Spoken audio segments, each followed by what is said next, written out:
Welcome to Learn Easy Gaming, the show that helps you with what you should do in your gaming. We're Amar Durrani, Faris Rahman, your host for today's podcast, and Mahad Bajwa, your guest for today. Oh, and for reference, all prices are in Canadian dollars, not US dollars. Hi. Alright, so I want to start playing video games and join my friends in their games, but I don't know what to do. I have a friend whose house I go to and we play games together all the time.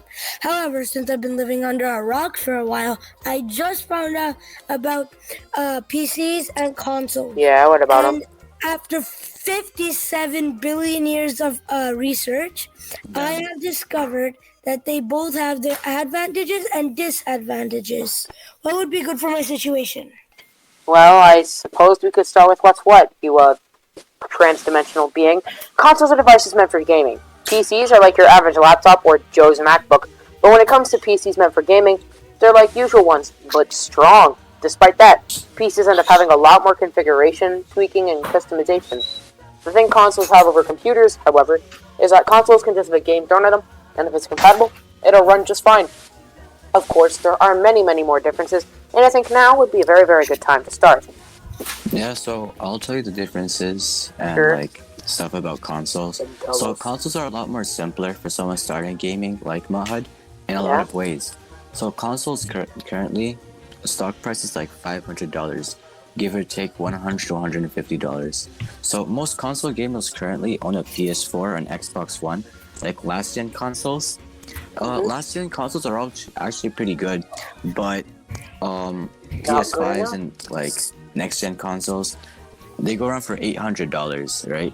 And for the PS5, it's $800 for the digital version and $1,000 for the disc version. So this current gen consoles also get all the big updates and stuff. So if you see a new game or a new exclusive releasing for that PlayStation or for an Xbox, it's going to be on the new one. So you can see the difficulty in buying next gen or last gen console. Yeah. It's actually quite a shame. But wait, what about the other prices? Yeah, so the Xbox Series S and Nintendo Switch both go for $400, and the Switch Lite goes for $300. Yeah? So the Xbox Series X, which is better than the S, you'll need to shell out $600 for that. I've been looking around, and at retail, the Xbox Series X is like $1,000. Well, yeah, as mentioned before, when consoles launched, scalpers set bots to purchase them out immediately. So I guess the main reason would be scarcity. But aside from their prices, one of the great things about a console is that they're very simple. For the most part, it's just plug and play. Sure, there are things like first-time setup counts and whatnot, but you finish all that, and it's just turn on, select game, load in, and play. But can you rent games if you don't have enough money? Not as much nowadays. The only real way to rent games is, to rent them physically. But as consoles have been progressing, most, nowadays are digital-only versions of consoles. So physical games are uncommon, thus renting is uncommon. So, no, not really. Wait, do the newer consoles have a disc drive or not? All consoles today, with the exception of the Switch, allow us to choose. Either you get one with a disc drive, so you get games physically and digitally, or you get a digital-only edition, which locks you into the digital store. Yeah. Do consoles with the disc drive cost more? Well, yeah, Way consoles more. with a disc drive, just they come with a disc drive, will cost you $100 to $200 more bucks just for that. Just for the disc, man. Yeah. Oh my god. If I had to get a console though, which one would you suggest for beginners and which version? Well, it depends what you're looking for, because consoles also come with their different controllers, which do have a difference. So Xbox controllers try to match ergonomics, while PlayStation tries to engage the user with haptic feedback, which is basically vibrations in your controller. So say that you're playing a game which requires you to shoot a bow. So you'd feel the tension of pulling a bow inside your controller. So it feels like I'm holding an actual bow. Not necessarily, but I mean, you could feel the tension. you can feel the tension. Like when you PS5's release the bow and you feel like that boing. Yeah, to I'm an not sure extent. about that. But, I mean, kind of, barely. Okay, I kinda yeah. get it, at least. Kind of. Another thing is PS5's DualSense controller also has a built-in mic and speaker, but if you're in a loud room with your friends, you won't be able to hear them and they won't be able to hear you. But now back to consoles though. They all have their exclusives as mentioned before. So Spider-Man is owned by Sony, and they also have other games like God of Last of War, Us. God of War, Yeah. Uncharted, Little Big Planet. Yeah, that. And Xbox and Nintendo also have their own games. Like Xbox has Microsoft and Forza and Halo. Microsoft owns Xbox. Smarty. Oh wait, my bad. Microsoft owns Halo No way. and Forza. Yeah, and Nintendo owns things like Mario, Legend of Zelda, yeah, that kind of stuff. But those franchises are owned by the console manufacturers. You can only play games made by those people on their consoles. Though, Yeah. more specifically with exclusives though, right? Yeah, so when speaking of exclusives, Yeah. Sony packs a lot of effort into their games, so I'd recommend PlayStation regarding exclusive games. However, Xbox goes above and beyond for their specs and hardware, with loads of storage and better frame rate, and just generally a lot more powerful than the PlayStation. But when it comes to frame rate in particular though, it's never actually going to be the same for everything.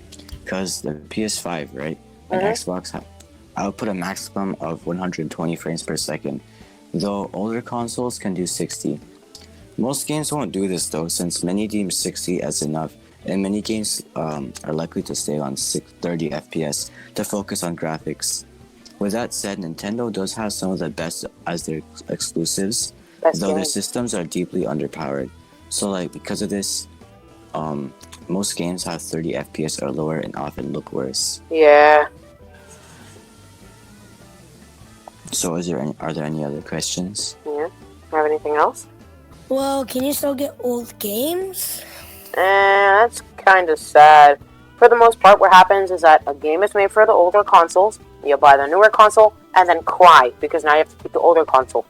As such, you have only two options: a port / re-release, backwards compatibility, and the third option. No, never mind, no third option.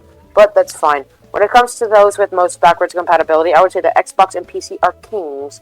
Both use things or are made by Microsoft, and Microsoft is hell-bent on backwards compatibility. Keep in mind that I'm only referring to being able to play things on the PS3, Xbox 360, and older. For the PS5 and Xbox Series, they have backwards compatibility with all PS4 and Xbox One games, respectively. Yeah, so would you like to elaborate further on what backward compatibility means? Okay, sure. So, like, let's say we have the Xbox One, right?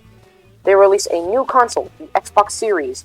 If the Xbox Series can play games for the Xbox One, then that means the Xbox Series has backwards compatibility. Why? Because the new thing can run stuff made for the old thing. Get it? Yeah, so that makes Yeah. sense. Yeah. There are also two things I want to touch base on before we finish this off. So as mentioned before, the Nintendo Switch is incredibly underpowered. So what Nintendo's been doing recently since the Wii is that they've been at least one generation behind. So I'd wager that they're holding back the progress of gaming, since companies want to make things for PlayStation, Xbox, and Nintendo. And since the Nintendo is like PS3 and Xbox 360 level hardware, they'll make sure that games can run on the Switch. But everything that runs on a weak device can run on a stronger one. So if it works on Switch, then you can easily put it on PS4 and Xbox One. Yeah. Oh yeah. Second point. What's the second point? What was What's the that second point? second point you wanted to talk about again? I remember. So do you have any questions first? No. Okay, Good. that's perfect. Good. What I wanted to say was consoles are meant for only playing video games. Most of the time, that's all you can do. Sure, you might be able to watch Netflix, YouTube, or whatever, but it ends up being the exception, not the rule. Though on PC, that's not the case. As mentioned a few minutes ago, computers are in fact your ordinary laptop. In fact, those can play games too. But the thing that separates a normal computer and a gaming computer is just power. Yeah. What happened on your usual laptop is that you download a game, you find the computer's too weak, and then cry because you wasted your money. As such, you will now need a much stronger computer in order to play that game. Yeah. Yeah, and that's what a gaming computer is. Gaming computer with the right specs to play games well. But being your average PC with extra power means you can do things a console could never fathom. It could play music, make images, change images, browse the internet, make games, texture things, record things, upload, like lots of other things, like Yeah, programs and more. but it comes with costs. Many costs. I mean, firstly, there was a monetary cost. I mean, you're going to need $1,000 Canadian for something that can play everything you throw at it. And if you want a premium experience, then you need a $3,000 computer. With that said, they are about the same price as a PS5 disc edition, you know, the 1000 ones. So if you plan on buying a PS5, then a PC may be a more viable choice if you're a hardcore gamer. Yeah, especially with their newer exclusives getting PC ports. Plus, Xbox already has all the exclusives on PC for ages now. Because as I mentioned before, Xbox is owned by Microsoft. And thanks to many other games, you know, being made for PC, like the older ones, it also means that you can play tons of old games. And don't forget emulation, which we won't talk about today, because then we'll get sued. No, Nintendo will beat us to death. Yeah. You said many costs, and you only talked about money. What are the other costs? Well, there are other costs other than money, like time. Computers take a lot of time, like we're talking about maintenance, troubleshooting, driver errors, not to mention building the thing if you're not getting it pre-built. Yeah. Building it, by the way. Yeah. Because I've noticed that building a PC is much better than buying it pre-built. It's way simpler than one would assume, but it's also important because PCs allow you to buy it once and upgrade bits and pieces over time. That's not to say it's dead easy, but it's not as daunting a task as it seems. You know? Yeah, I kinda get it. But didn't you mention that you have to buy a new console every generation? Yeah, I did. And yeah, that is the thing PCs have over consoles. I buy the PC, and then and then instead of just buying new computers, I buy better parts, replace A, put in B instead. You know? On console though, I just have to buy a new console every 5 years. Or 7 years or whatever. Yeah. Alright, Maha, do you have any other questions? What is the most expensive PC you can find versus the most expensive console you can find? They can be modified. Oh, so we're talking about like the most expensive? Yeah. Alright, so Not when we look cheapest. so when we look at consoles, right? For a PS5, if you're talking about modified, we can talk about the Caviar's $250,000 PS5s, which are plated in solid gold. In my opinion, it's a bad idea because you're basically just paying for the aesthetics of it. And mind you, they're super heavy, so they're probably going to break during shipping.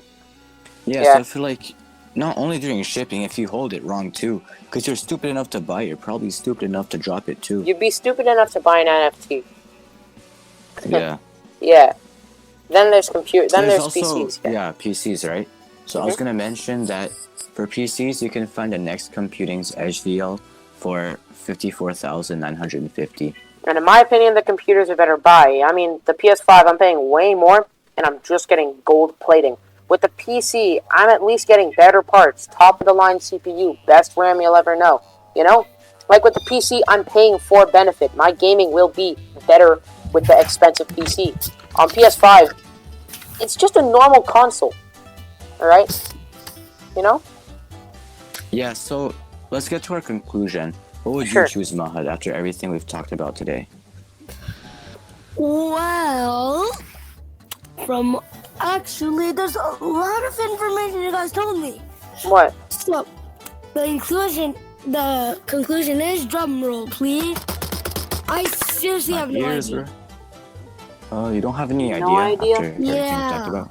Alright then, Okay. I fine, think I fine, need fine. another 2 billion years of research. Oh god. Oh my Because I'm god. still in my rock. Well, just leave the rock, bro. It's that buying But a it's PC or a comfy. console by our house, I swear to God. Sorry, God. Alright, well, I would say it's all about your bank account and if you're new to gaming. If you've never played before or want to start getting in, I recommend a console. In that regard, it'd also be best to get the cheapest one possible. So if you're not looking to compromise all too much, then you'll be better off on an Xbox Series. The Switch is a little bit cheaper, but due to its underpoweredness, most third-party games are absolute garbage. Seriously, the Switch has literally lowered my standards. It has made me humble. The Lite is much cheaper, but it's a bad idea thanks to stick drift, which basically just means that, you know, your sticks are malfunctioning, which is really bad. Now, on a normal Switch, you could buy new controllers, but on a Switch Lite, the controllers are permanently attached. So you get stick drift once, and then now the built-in controllers are useless. You know they suck True. now. Yeah. Now, but for PCs though, if you're trying to get like a PC and get very serious, then you can get like a very good high-end gaming PC, provided that your bank account supports it. Which I don't think it will, because you've been living under a rock, not a house. Yeah, Really. you don't even have a house, bro. You don't have one. Broke as hell. But keep in mind that a gaming PC will mean a lot more time spent trying to make things work and trying to make things just right. If you're unwilling to compromise and have lots of time, then that's fine. But if you've been playing for a while but don't have the money or simply don't care about these benefits, you'd be better off on a console. Okay, Yeah, did we cover everything? Did we cover everything? Yeah, did we cover Yeah, I everything? think so. Okay, that's good. Let's just hope So everyone was listening. that concludes our Yeah, podcast I today. just hope everyone was listening, unlike me. Oh my god, bruh.